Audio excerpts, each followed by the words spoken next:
नमस्ते विद्यार्थियों। आज हम पहली इकाई का पाठ 9वां रीढ़ की हड्डी शुरू करने जा रहे हैं। पन्ना क्रमांक 35 पर जगदीश चंद्र माथुर द्वारा लिखा गया पाठ रीढ़ की हड्डी दिया गया है। तो सर्वप्रथम लेखक जगदीश चंद्र माथुर जी का परिचय हम देखेंगे। परिचय। जन्म 1917 बुलंदशहर उत्तर प्रदेश। मृत्यु 1978। परिचय। जगदीश चंद्र माथुर जी एक वरिष्ठ साहित्यकार और संस्कृति पुरुष थे। आपने आकाशवाणी में काम करते हुए हिंदी को लोकप्रिय बनाने में महत्वपूर्ण योगदान दिया। आप प्रसिद्ध नाटककार के रूप में प्रतिष्ठित है। प्रमुख कृतियां कोणार्क, पहला राजा, भोर का तारा, शारदिया आदि। गद्य संबंधी।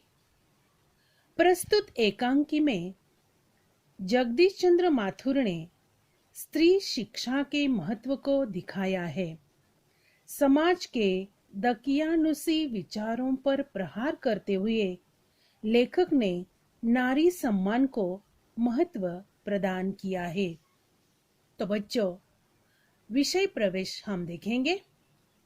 प्रस्तुत अति प्रसिद्ध एकांकी में एकांकीकार जगदीश चंद्र माथुर ने तत्कालीन समाज में स्त्री पुरुष के विषय में लोगों की दकियानुसी यानी पुरानी विचारधारा दकियानुसी पर प्रकाश डाला है। उमा के द्वारा स्त्रियों की भावनाओं को महत्व दिया गया है।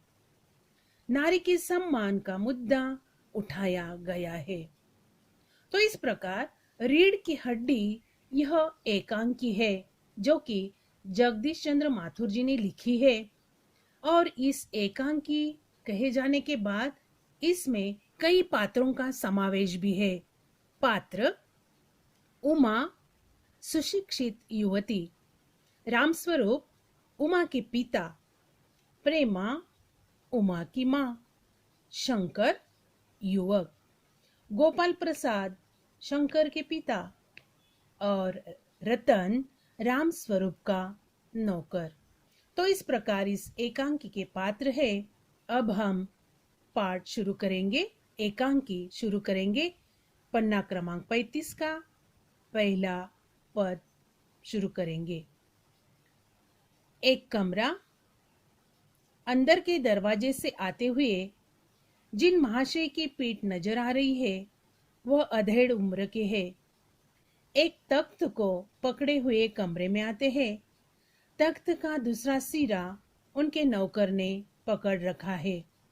तो देखो, यह दृश्य यानी एकांकी शुरू होने से पहले कमरे में क्या क्या है यह दिखाया गया है। एक कमरा है और दरवाजे के अंदर से एक महाशय, एक व्यक्ति पीठ नजर आ रही है उनकी, और वह अधेड़ उम्र के है यानी आधे उम्र वाले है। और उनके हाथों में क्या है? एक तख्त है। एक बाजू उन्होंने पकड़ी है और वह तख्त यानी लकड़ी से बनी हुई बड़ी चौकी, और वह तख्त का दूसरा सिरा उनके नौकर ने पकड़ रखा है। ऐसा दृश्य नजर आता है। पहला पात्र है रामस्वरूप। अबे धीरे धीरे चल, अब तख्त को उधर मोड़ दे। उधर तख्त के रखे जाने की आवाज आती है, यानी दोनों ने तख्त पकड़ा हुआ है और रामस्वरूप उसे कहते हैं कि रतन को कहते हैं, जो कि नौकर है, उसे कहते हैं कि तख्त को धीरे धीरे लेकर चल और दूसरी साइड को मोड़ दे, और नीचे रखने की आवाज आती है। रतन, बिछा दे साहब, यानी रख दे साहब नीचे। रामस्वरूप जरा तेज आवाज में, और क्या करेगा? परमात्मा के यहाँ अक्ल बढ़ रही थी तो तू देर से पहुंचा था क्या? बिछा दूं साहब, और ये पसीना किस लिए बहाया है? यानी उनके ऊपर तेज आवाज करके, यानी रतन जो नौकर है, रामस्वरूप उसे डांटते हैं कि तख्त को नीचे ही रखना चाहिए। और क्या करेगा, ऐसा वो कहते हैं। और आगे भी वो उनकी अक्ल निकालते हैं कि जब भगवान अक्ल बांट रहा था तो तू देर से गया था क्या, देर से पहुंचा था क्या। तो बिछादू साहब पूछता है, और ये पसीना किस लिए बहाया है। तो इस प्रकार यह उन्हें डांटते हैं। दूसरा पैराग्राफ हम देखेंगे। रतन तख्त बिछाता है और रखते हुए ही कहता है। रामस्वरूप दरी उठाते हुए, और बीबी जी के कमरे में से हारमोनियम उठा ला और सितार भी, जल्दी जा। रतन जाता है। पति पत्नी तख्त पर दरी बिछाते हैं। दरी यानी एक कपड़ा, यानी चादर जैसा। तो इस प्रकार यह दरी जब बिछाई जाती है तो बीबी जी के कमरे में जाकर क्या लाने के लिए कहा गया है, हारमोनियम और सितार लाने के लिए कहा गया। बीबी जी यानी उनकी बेटी है, और वह सितार और हारमोनियम बजाने का काम करती है। और फिर नौकर को बताया जाता है कि वह नीचे लाने के लिए। और फिर रतन जाने के बाद पति पत्नी तख्त पर यह चादर बिछाते हैं। प्रेमा, लेकिन वह तुम्हारी लाडली बेटी उमा तो मुंह फुलाए पड़ी है। प्रेमा कौन है? प्रेमा उमा की माँ है, और लड़की का नाम है उमा। और उमा जो है रामस्वरूप और प्रेमा की बेटी है। और फिर यह प्रेमा जो है वह कहती है, लेकिन वह तुम्हारी लाडली बेटी उमा तो मुंह फुलाए पड़ी है। ऐसा वह रामस्वरूप को, अपने पति को कहती है। रामस्वरूप, क्या हुआ? प्रेमा, तुम्ही तो कहा था कि उसे ठीक ठाक करके नीचे लाना। यानी वो बताती है कि तुम्हें कहा था उसे ठीक तैयार करके नीचे लाना है, फिर उसे गुस्सा आ गया है। ऐसा इस पैराग्राफ में हम देख चुके हैं।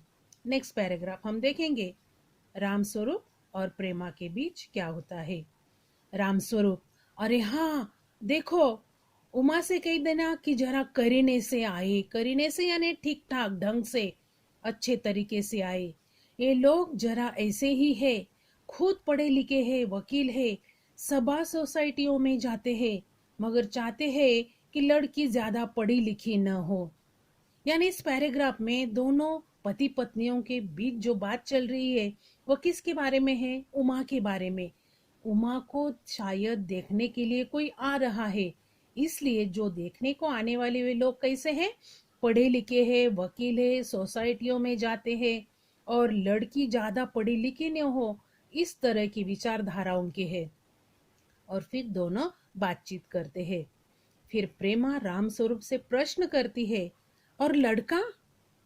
रामस्वरूप, बाप शेर है तो लड़का सवा शेर। बीएससी के बाद लखनऊ में ही तो पढ़ता है, मेडिकल कॉलेज में। कहता है कि शादी का सवाल दूसरा है, पढ़ाई का दूसरा। क्या करूं, मजबूरी है। यानी रामस्वरूप अपनी पत्नी से बताते हैं कि बेटा जो है बाप शेर है तो बेटा सवा शेर है।